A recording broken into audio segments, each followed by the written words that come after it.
베드로전서 1장 15절에서 16절까지의 말씀, 신약성경 377면에 있습니다. 함께 하나님의 말씀 읽겠습니다. 시작. 오직 너희를 부르신 거룩한 이처럼 너희도 모든 행실에 거룩한 자가 되라. 기록되었으되 내가 거룩하니 너희도 거룩할지어다 하셨느니라. 아멘. 우리 한 번 더 같이 읽을까요? 시작. 오직 너희를 부르신 거룩한 이처럼 너희도 모든 행실에 거룩한 자가 되라. 기록되었으되 내가 거룩하니 너희도 거룩할지어다 하셨느니라. 아멘. 할렐루야. 구호 시작. 한 번 더, 한 사람 더 하나님 의지하고 1시간 이상 기도하자. 아멘. 자, 우리가 구호대로 항상 기도로서 승리할 수 있는 우리 귀한 우정교회 성도님들 되시기를 간절히 소망합니다. 벌써 이 마스크를 쓰고 다닌 지 몇 해가 된지 모르겠습니다. 제가 우정교회 2019년도 겨울에 왔어요. 겨울에 와가지고 이게 울산이 겨울을 맞이 또 그렇게 춥지가 않구나라고 생각을 하고, 이듬해부터는 저도 이제 내복을 입고 파카를 꺼내기 시작을 했는데, 그 이듬해부터 또 바뀌게 된 것이 어떤 것이냐면 마스크를 끼고 다니기 시작을 하니까요, 이 사람의 얼굴을 알아볼 수가 없는 거예요. 최근에 어떤 성도님께서 이런 말씀을 하시더라고요. 내가 우리 교회를 다닌 지 3년이 넘었는데 지사님 마스크 벗은 얼굴을 처음 본 것 같습니다. 아니 3년이 됐는데 이 맨 얼굴을 처음 보셨다라고 하더라고요. 자, 우리가 마스크를 끼고 있더라도 하나님의 은혜가 우리의 눈빛으로, 우리의 그 얼굴로 하나님의 은혜가 넘쳐날 수 있는 우리 귀한 성도님들의 밝은 얼굴이 되기를 간절히 소망합니다. 제가 얼마 전에 뉴스를 한 가지 접했어요. 어떤 뉴스냐면 사람에게 혈액을 채취를 하니까요, 그 혈액 안에서 미세 플라스틱이 나오기 시작했다라고 합니다. 그것이 먼 옛날의 일이 아니에요. 그리고 다가올 날을 미리 예측해서 뉴스가 나온 것이 아닙니다. 불과 2022년 3월 달에 있었던 일입니다. 사람의 혈액, 건강한 청년이었어요. 건강한 청년 22명의 혈액을 채취하니 그 중에 15명의 혈액에서 미세 플라스틱이 나오기 시작을 했다는 거죠. 여러분, 우리는 심심치 않게 이 물고기들의 배를 갈랐을 때 물고기 안에 여러 가지 플라스틱이 있었다라는 뉴스는 우리가 심심치 않게 우리가 보고 듣고 알고 있었습니다. 여러분, 근데 놀랍지 않습니까? 인간의 혈액 속에 플라스틱이 존재한다는 사실이. 여러분, 우리는요 이제는 배달과는 떨어질래야 떨어질 수 없는 삶을 살아가고 있습니다. 여러분, 우리가 일주일에 우리가 인생을 살면서 단 한 번도 배달을 시켜보지 않았다. 나는 인생에서 배달은 난 모르는 사람이다. 아무도 안 계시지요. 우리 집에는 플라스틱은 1도 없다. 플라스틱이 웬 말이냐. 여러분, 우리는 이처럼 플라스틱이 없으면은 인생을 살아갈 수 없을 정도로 밀접한 관계를 맺고 있다는 것이지. 굉장히 심각한 환경 오염입니다. 시간이 흐르면 흐를수록 이 미세 플라스틱, 더 나아가서 이 환경 오염은요 사람의 생명까지도 위협하고 있다는 것이지요. 그래서 많은 사람들은 유기농 채소를 찾고 있습니다. 그리고 정말 그 유기농 채소를 찾다 못해서 심지어 집에서 채소를 길러서 집에서 기른 채소만으로도 이제 삶을 살겠노라 라고 결단하고, 무슨 베란다에 무슨 수중 식물이다, 무슨 옥상에다가 무슨 많이 심으시잖아요. 여러분, 왜들 그렇게 많이 하실까요? 자신들의 건강을 지키기 위해서, 자신들의 생명을 지키기 위해서 그렇게 한다라는 것이지요. 많은 환경들이 이미 오염되어져 있습니다. 그런데 또 오염되어져 있는 것이 있어요. 예레미야 17장 9절의 말씀을 보시게 되면은 이런 말씀이 있습니다. 같이 한번 읽어볼까요? 시작. 만물보다 거짓되고 심히 부패한 것은 마음이라. 누가 능히 이를 알리오마는. 만물보다 심각하게 부패되어져 있는 것은 인간의 마음이다라고 하나님께서는 이미 말씀 가운데, 우리 가운데 알려주셨습니다. 그런데 더 심각하고 더 놀라운 것은 어떤 것이냐면, 인간의 마음이 이렇게 부패하고 인간의 마음이 이렇게 심각하게 오염되어 있다라는 사실을 망각하고 살아가고 있는 이 땅에 수많은 사람들이 있다라는 것이지요. 이미 사람들의 마음은 너무나 오염되어져 있는데 이것들에 대해서 무감각한 인생을 살아가고 있다는 것입니다. 여러분, 하나님 없는 인생, 예수 그리스도의 보혈이 없는 인생, 십자가의 역사가 없는 인생의 그 모든 인생은 이미 부패되었고 오염되어 있다는 사실을 믿으시기를 소망합니다. 여러분, 그 마음을 정결케 할 수 있는 이는 오직 예수 그리스도시고 오직 구원의 보혈의 능력만이 그 모든 것들을 정결케 할 수 있다는 사실을 우리는 잊어서는 안 된다라는 것이지요. 바울은 마지막 때의 특징을 이렇게 고백을 하고 있습니다. 디모데후서 3장 1절의 말씀을 보시게 되면 너희는 이것을 알라. 말세에 고통하는 때가 이르러 사람들이 다 자기를 사랑하며, 같이 읽을까요? 시작. 돈을 사랑하며 자랑하며 교만하며 비방하며 부모를 거역하며 감사하지 아니하며 거룩하지 아니하며. 아멘. 여러분, 바울 사도 또한 이미 인간의 심각한 이 부패한 마음에 대해서 이렇게 말씀을 하고 있습니다.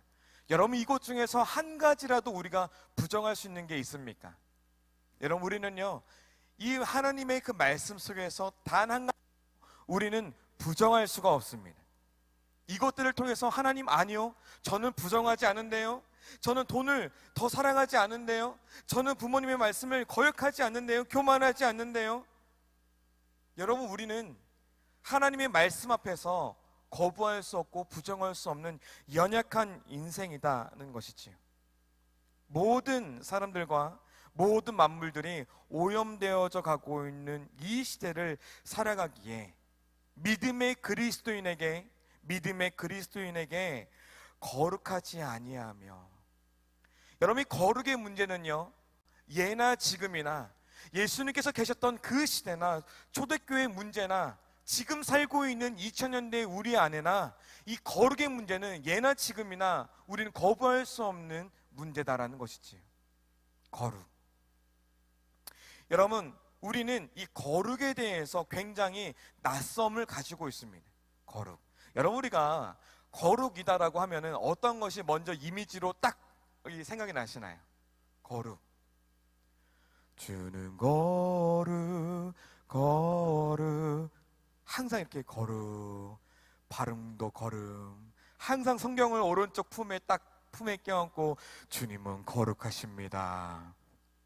여러분, 거룩은 우리 가운데 이렇게 무거운 이미지로 존재하고 있습니다. 마치 거룩은 걸음걸이도 조심히 걸어야 될 것 같고, 마치 거룩은 한 손에는 성경이요 한 손에는 예수의 십자가요, 마치 이것이 거룩의 전부인 것처럼 우리는 그 거룩에 대해서 생각을 하고 있다는 것이지. 그래서 우리가 거룩합시다 라고 이야기를 하면 어떤 마음부터 먼저 듭니까? 아니, 지금 시대가 어느 때인데, 아니, 지금 거룩이 웬 말입니까? 거룩이 때로는 부담감으로 들려올 때가 있다는 것이지. 마치 내가 먼저 이 세상 가운데 삶을 살다, 내가 이 세상의 삶을 먼저 살고 내가 해야 될 것을 먼저 하고, 주님, 내가 그 거룩에 대해서 고민을 한번 해보겠습니다. 여러분, 우리가 그렇게 거룩에 대해서 치부하고 있지는 않으십니까? 여러분, 우리는 거룩에 대해서 고민을 해봐야 합니다. 데살로니가전서 4장 3절의 말씀을 보시게 되면은 4장 3절의 말씀에 같이 한번 읽어볼까요? 시작. 하나님의 뜻은 이것이니 너희의 거룩함이라. 아멘. 여러분, 거룩은 하나님의 뜻이다라고 정확하게 말씀하고 있습니다. 때문에 우리가 거룩을 거부하고 마치 우리가 거룩을 세상의 것들과 같은 다른 이상들과 함께 치부해 버린다라면은 하나님의 뜻을 거부하는 것과 동일하다라는 것이지요. 거룩을 거부하는 것은 곧 하나님의 말씀에 순종하지 아니한다라는 것입니다. 거룩함을 포기하는 것은 하나님의 뜻대로 살지 않겠노라라고 고백을 하는 것과 동일하는 것입니다. 내가 거룩하니 너희도 거룩하라. 하나님께서는 우리 가운데 오늘 이 말씀을 주셨습니다. 왜 당시에 이 베드로 사도는 왜 이 말씀을 선포하였을까요? 당시 로마 시대를 우리가 시대적인 배경 한번 살펴볼 필요가 있어요. 당시는 이 그리스도인들을 향하여서 이 로마의 이 네로 왕제가 대대적으로 핍박을 하던 시대였습니다. 그 눈에 띄는 그리스도인들은 다 처단하던 시기였어요. 얼마나 두려웠을까요? 얼마나 무서웠을까요? 피비린내가 나기를 시작을 합니다. 그랬을 때 그리스도인들이 이 로마에 살고 있기가 너무나 어려운 겁니다. 너무나 어려워서 이제 뿔뿔이 흩어지기 시작을 했습니다.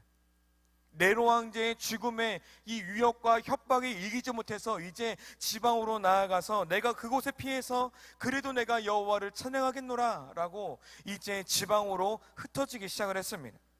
그런데 이 소아시아 지역에도 만만치 않은 믿음의 생활이 있었다라는 것이지요. 그것이 어떠한 것이냐면 우상 숭배. 이 이단들이 그들을 가만히 두질 않는 거예요. 우상의 재물을 나누어 먹으며 신전의 여사제들과 음란한 행위를 하는 그러한 모습을 바라보았을 때 얼마나 충격적이었을까요?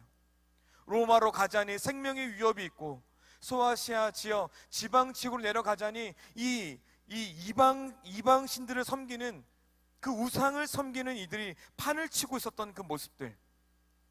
베드로 사도는 이 흩어져 있는 그리스도인들을 향하여서 때문에 거룩에 대해서 계속해서 권면하고 있다는 것이지. 자기 혼자 이 예수 그리스도의 말씀을 붙들고 하나님께서 생명을 주신 것에 이 감사하여서 혼자서 이 말씀 안에서 온전히 서는 것이 그리스도인으로서 이제 베드로 사도는요, 나이가 완만하게 이제 노년에 들어섰습니다. 혼자서 이 말씀을 지키는 것이 너무나 부끄러워 이제 핍박받고 있는 자신의 이 백성들과 함께 믿음 생활하고 있는 백성들에게 이제 거룩에 대해서 권면을 하고 있는 것입니다. 거룩하니 내가 거룩하니 너희도 거룩하라. 여러분, 거룩의 문제는 핍박받고 있는 그들 가운데 생명의 단비 같은 말씀이었다는 것이지. 여기로 가면은 죽음의 위협이 있고 여기로 가면은 혼탁해져 가고 있는 상황이 놓여지는 속에서 거룩을 선포하고 있는 이 베드로의 이 말씀. 여러분, 우리가 살고 있는 이 시대를 빗대어서 한번 고민해 보시길 소망합니다. 여러분, 직장을 가도 가정을 가도 사회에 어디를 가도 여러분 어디 한 곳에 거룩이 있습니까? 예수의 사랑이 넘쳐납니까? 오직 주의 말씀이 흘러넘치고 있습니까? 그렇지 않다라면 누가 그곳에 가서 거룩을 선포하실 것입니까? 우리의 오른손에는 예수 그리스도의 말씀을 붙들고 우리가 구별된 삶으로 인하여서 그들 가운데 예수의 사랑을 흘려보낼 수 있는 저와 여러분들의 삶이 되기를 간절히 소망합니다. 베드로전서의 전반적인 내용을 살펴보면은 바로 그런 거예요. 예수 그리스도를 믿어 건날 뿐만이 아니라 하늘에 계신 하나님의 하나님 아버지께서 우리 가운데 천국을 선물로 주셨기 때문에 우리는 구별된 삶을 살아야 됩니다라는 것이 거룩의 의미다라는 것이지. 여러분, 그렇다면 거룩이 무엇일까요? 창세기 2장 3절의 말씀을 보시게 되면 창세기 2장 3절에 하나님이 그 일곱째 날을 복되게 하사 거룩하게 하셨으니, 하나님이 그 창조하시며 만드시던 모든 일을 마치시고 그 날을 안식하셨음이니라. 하나님이 거룩하게 하신 것은 어떠한 것이었습니까? 하나님이 거룩하게 하신 것은 바로 일곱째 날을 축복하셨습니다. 시간과 날을 창조하셨다라는 것이지요. 이어서 출애굽기 13장 2절의 말씀에 보시게 되면 이스라엘 자손 중에서 사람이나 짐승을 막론하고 태에서 처음 난 모든 것은 다 거룩히 구별하여 내게 돌리리라. 이는 내 것이니라 하시니라. 아멘. 하나님께서는 두 번째 또 처음 난 것을 거룩하다라고 말씀하셨습니다. 공통적으로 우리가 알 수 있는 것은 어떠한 것입니까? 구별되어진 것들을 하나님께서는 거룩하다라고 축복을 하고 계신다라는 것이지. 거룩은 구별이라는 의미를 가지고 있습니다. 이 거룩이 하나님께 쓰일 때는요, 이 카도시, 이 하나님께 쓰일 때는 죄로부터의 구별됨, 온전한 하나님 그 신성을 노래하고 있는 것입니다. 온전한 하나님의 그 신성, 죄와 거짓, 어둠이 존재하지 않는 그것이 바로 거룩이다라고 이 쓰임을 받고 있는 것이고, 또 사물에 사용될 때에는 하나님을 위해서 특별하게 구별되어져 있다라고 했을 때 거룩을 사용하라고 있습니다. 다시금 정리해서 이야기를 한다면은 이 거룩의 뜻은요, 하나님을 위해서 특별하게 구별된 모든 것들, 죄와 어둠과 거짓됨과 그 모든 것들이 없는 그러한 것들을 거룩이다라고 말씀을 하고 있다는 것이지요. 여러분, 세상과 구별된 인생을 살아가시기를 소망합니다. 세상과 구별된 인생을 살아갈 때 그때 하나님께서는 거룩하다라고 하나님께서 축복하신다라는 것이지요. 완전히 거룩되는 것은요, 불가능할 수도 있습니다. 이 땅 가운데 삶을 살아가는 동안에 우리가 거룩 가운데 거룩을 위해서 살아간다는 것, 어떻게 보면요, 이것이 불가능할 수도 있습니다. 하지만 하나님을 위해 구별된 존재가 될 때, 하나님을 위해서 우리의 인생 가운데 우리가 결단하고 우리가 하루하루를 살아나갔을 때, 거룩의 완성은요, 하나님의 나라 가운데 이르렀을 때 완성될 줄로 믿기를 소망합니다. 여러분, 때문에 우리는요, 핍박받고 연단받고 고난받는 것은요, 오직 하나님의 나라를 위함에 있고, 우리가 그럼에도 불구하고 우리가 인생 가운데 거룩을 위해서 살아갈 그 이유가 바로 하나님 나라에 있다라는 것이지요. 왜 거룩해야 됩니까? 거룩의 그 뜻을 알았다면 그 왜 거룩해야 되냐? 바로 하나님의 나라, 구원의 그 목적이 여기에 있기 때문에.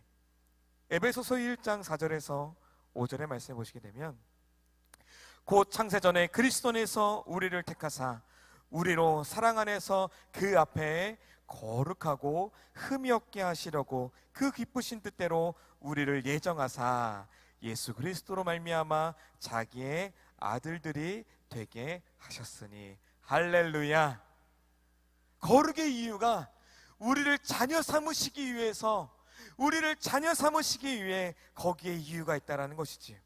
창세전에 우리를 택하시고 예정하사 하나님의 자녀되게 하신 그 목적과 그 이유는 하나님 앞에서, 바로 그 하나님 앞에서 거룩하고 흠이 없게 하기 위해, 또 우리를 자녀 삼으시기 위해 그 이유가 여기 있다라는 것이지.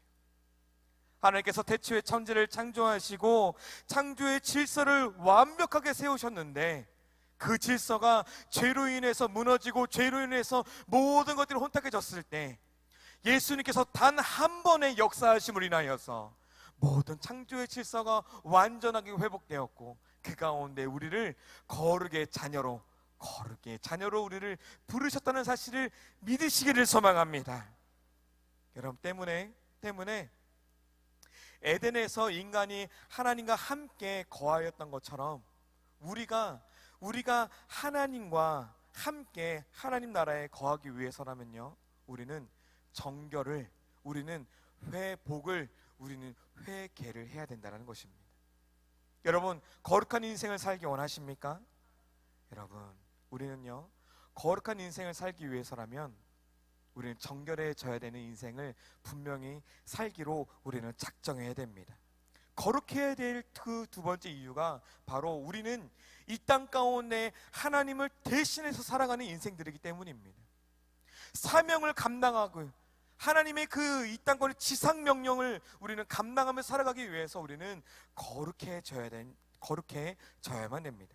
고린도서 5장 20절의 말씀을 보시게 되면, 그러므로 우리가 그리스도를 대신하여 사신이 되어 하나님이 우리를 통하여 너희를 권면하신 것 같이 그리스도를 대신하여 간청하노니. 우리는요, 단순히 이 땅 가운데 살아가는 것이 아닙니다. 때문에 우리가 바라보고 우리가 한마디 하고 우리가 한번 행동하는 그거 누구를 위해서 하는 것입니까? 바로 여호와 하나님 한 분을 위하여서, 우리가 하나님의 영광을 위해서 우리가 한마디를 하고 우리가 걸음을 한 걸음 한 걸음 나아갈 줄로 믿기를 소망합니다. 그렇기 때문에 우리는 정결해야 되는 거예요.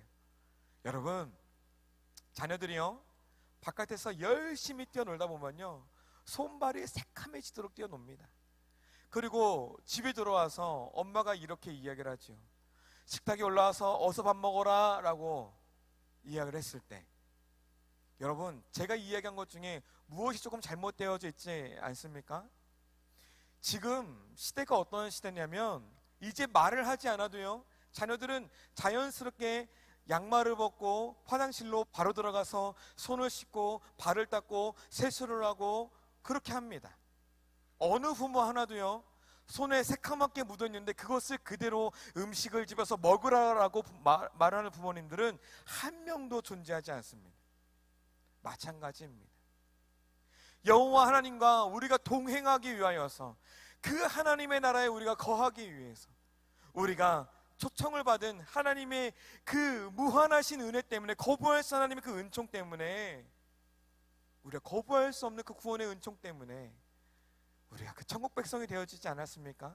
그렇다면 우리의 몸에 묻어있는 이 더러운 죄의 문제들 해결해야 되지 않으시겠습니까?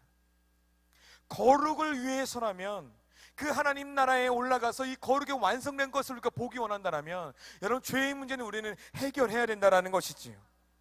디모데후서 2장 20절에서 2장 21절의 말씀을 보시게 되면, 큰 집에는 금그릇과 은그릇뿐만 아니라 나무그릇과 질그릇도 있어 귀하게 쓰는 것도 있고 천하게 쓰는 것도 있나니. 자, 같이 한번 읽어봅니다. 시작.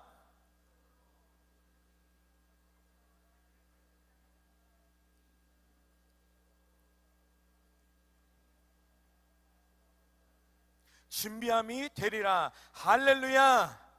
여러분, 쓰임받기 원하십니까? 여러분의 인생 가운데 하나님의 큰 일꾼이 되기를 원하십니까? 여러분, 그렇다면요, 우리가 하나님 앞에 오늘 말씀처럼 자기를 깨끗하게 해야 된다는 것이죠. 여러분, 그릇의 모양들은 너무나 많이 있습니다. 금그릇도 있고 은그릇도 있고 질그릇도 있고, 하지만 그 많은 그릇들 중에 쓰임받는 그릇은 깨끗하게 정결된, 거룩하고 구별된 인생만이 쓰임받을 수가 있다는 것입니다. 하나님께서 거룩하라고 명령하신 것은 바로 그것이 그리스도의 삶이고, 바로 그것이 주님과 동행하는 삶이고 주께 쓰임받는 인생이다라는 것입니다. 거룩하라 하나님의 명령은요, 거룩하게 하나님의 명령은 불가능한 짐을 지우는 것이 아닙니다. 내가 할 수 없는 것을 하나님께서 명령하시는 것이 아닙니다. 거룩하라라고 명령을 하시는 것은 축복의 길로 들어서라라는 것이지. 우리가 거룩하였을 때 비로소 하나님의 계획하심을 알 수 있는 것이고, 우리가 거룩하였을 때 하나님과 동행함으로 인해서 우리는 회복을 맛보아 알 수 있는 것입니다. 그렇다면 우리가 어떻게 거룩할 수 있겠습니까? 거룩은요, 바로 회개하는 자만이 거룩할 수가 있는 것입니다.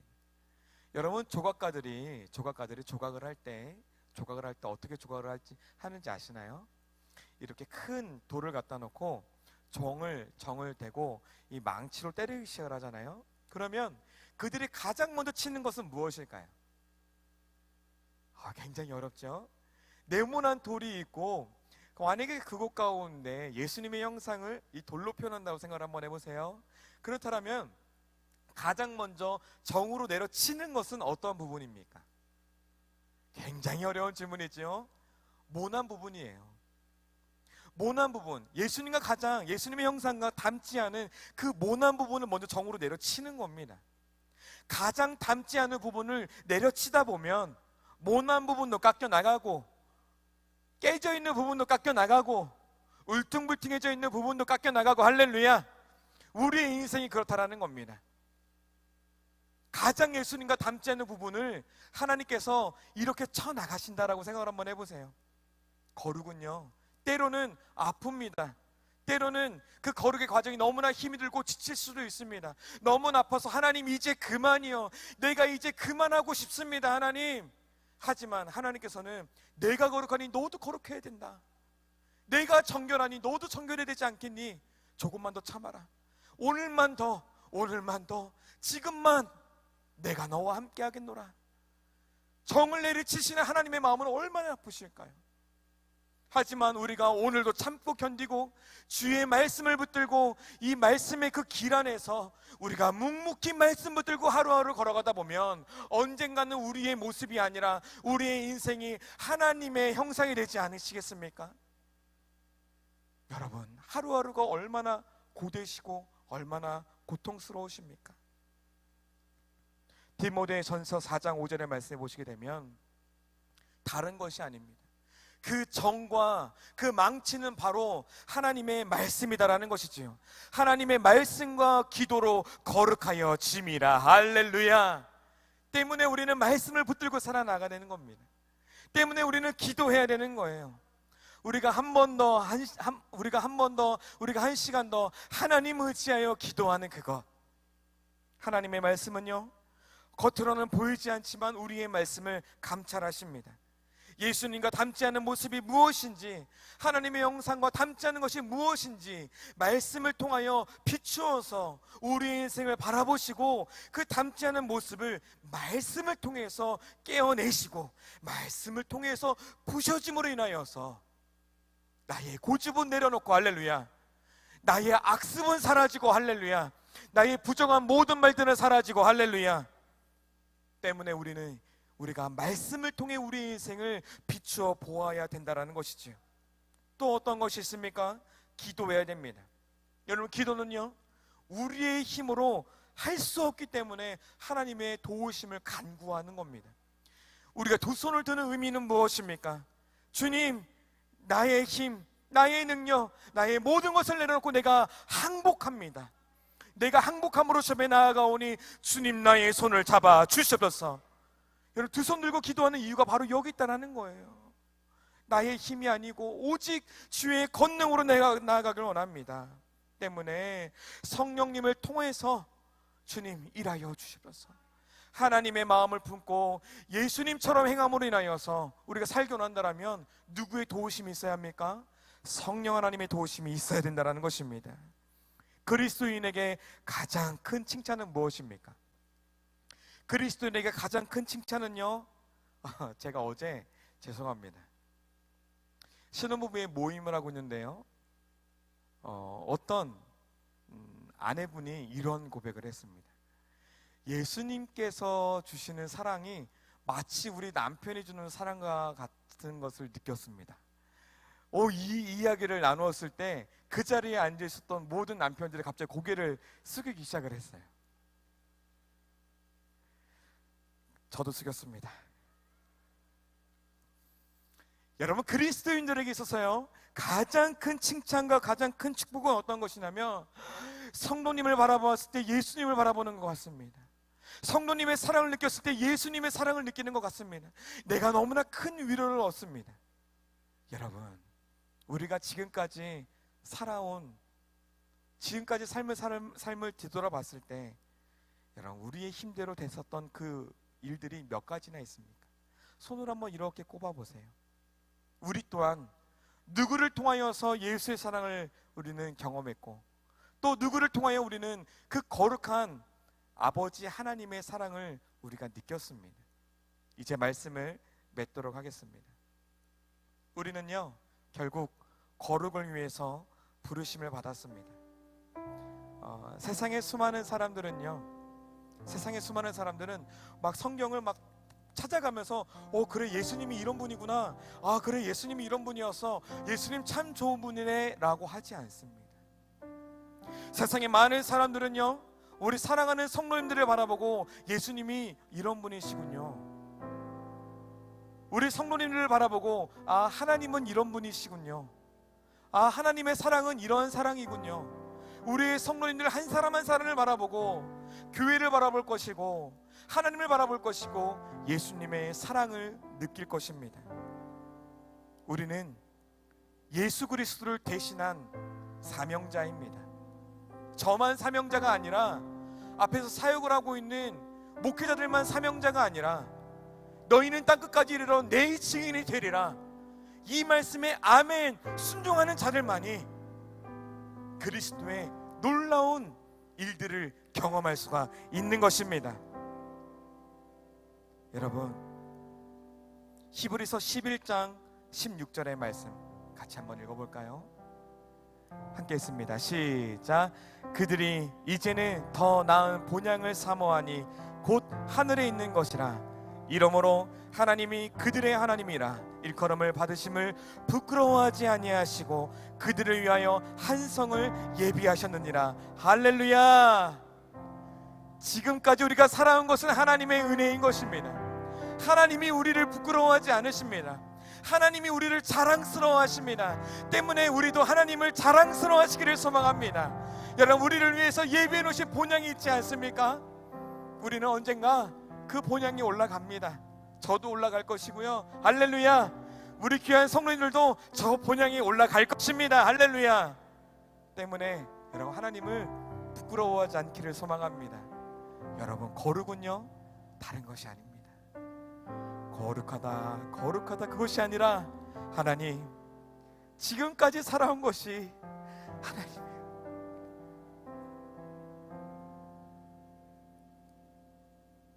여러분, 세상에 많은 사람들이요 하나님의 품을 떠나가고 있습니다. 내 힘대로 내 능대로 살아왔지만 결국 돌고 돌다 보니 우리의 인생 하나님 이름 없이는, 말씀 없이는 어떻게도 해석될 수 없는 것이 우리의 인생이지 않습니까? 거룩, 여러분, 구별된 인생을 살아가시기를 간절히 소망합니다. 우리 한마디 한마디를 거룩하게 구별되이 한마디 하시고, 우리가 걸음걸이를 우리가 구별되이 한 걸음 한 걸음 걸어가시고, 우리가 바라보는 것들을 구별되어서 우리가 하나님의 영광을 위해 살아갈 수 있는 저와 여러분의 삶이 되기를 간절히 소망합니다.